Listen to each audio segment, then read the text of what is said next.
Merhabalar, ben Huri. Huri Metek Mutfak'ta kanalıma, mutfağıma hoş geldiniz.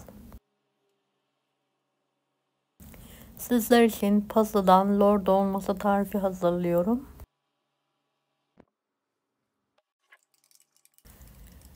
Kaymaklı, fırında pişiyor. Çok lezzetli, mutlaka deneyin.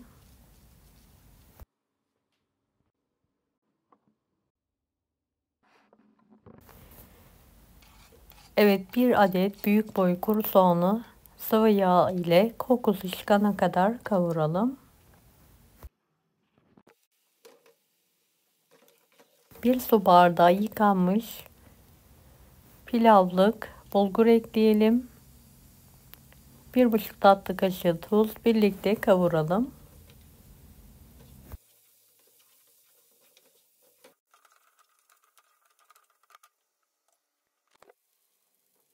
Evet, topak topak olana kadar kavurduktan sonra bir kase dolusu lor ekliyorum ve karıştırıyorum. Biraz da lora tuz ekliyorum.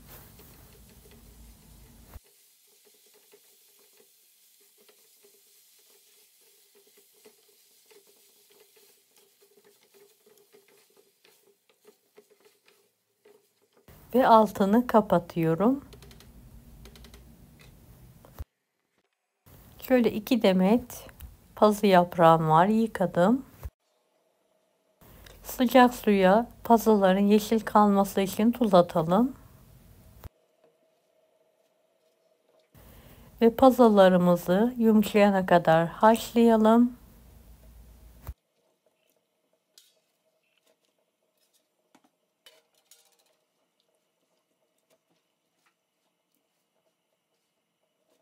Evet, bir saniye içinde pazılarımız yumuşuyor. Hemen fazla suyunu süzerek geniş bir tepsinin içine alıyorum.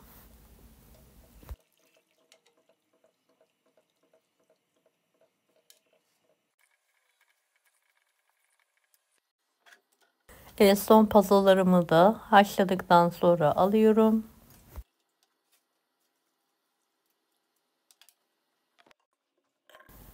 Şöyle soğuttuğum pazıları sizlere yakından göstermek istiyorum. Tam kıvamında haşlandılar.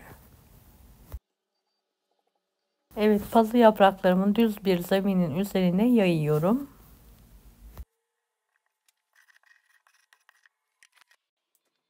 İç harcımıza çok az dereotu, karabiber, kırmızı pul biber ekliyorum ve karıştırıyorum.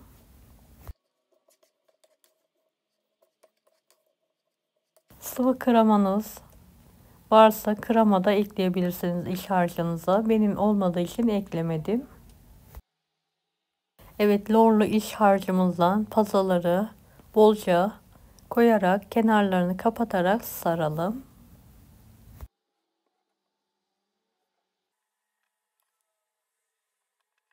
Yapraklarım ve içim bitene kadar sarmaya devam ediyorum. Evet, hepsini sardım ve tepsiye diziyorum. Tepsinin altına da yaprak dizdim.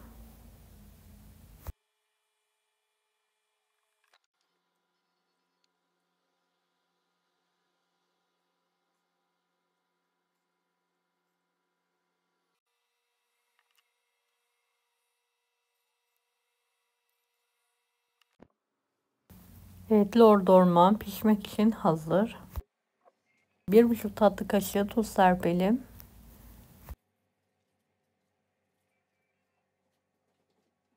Şöyle tepsinin yarısına kadar soğuk su gezdirelim. Çok fazla da su ilavesi yapmayalım. Bu kadar yeterlidir. Üzerine yoğurt kaymağım vardı. Süt kaymağı da kullanabilirsiniz. Karıştırdıktan sonra her tarafına gelecek şekilde döküyorum.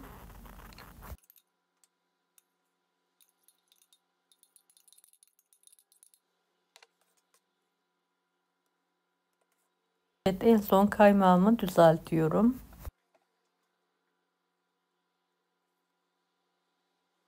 Kalan 2 tane yaprağı da üzerine kapatıyorum. Yıkadığım, ısladığım fırın kağıdıyla da üzerini kapatarak fırına veriyorum. 170 dereceli fanlı fırında, evet, 170 dereceli fanlı fırında yumuşana kadar pişiriyorum. Evet, üzeri tamamen kızardıktan sonra fırından çıkartıyorum.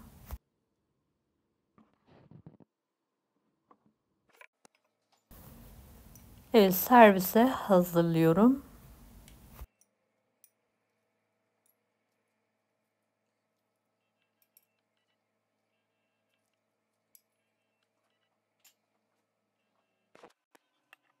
Üzerine yoğurt gezdirerek servis yapabilirsiniz. Çok lezzetli olduğu, mutlaka deneyin. Deneyecek olan herkese şimdiden kolaylıklar dilerim. Allah'a emanet olun. Hoşça kalın.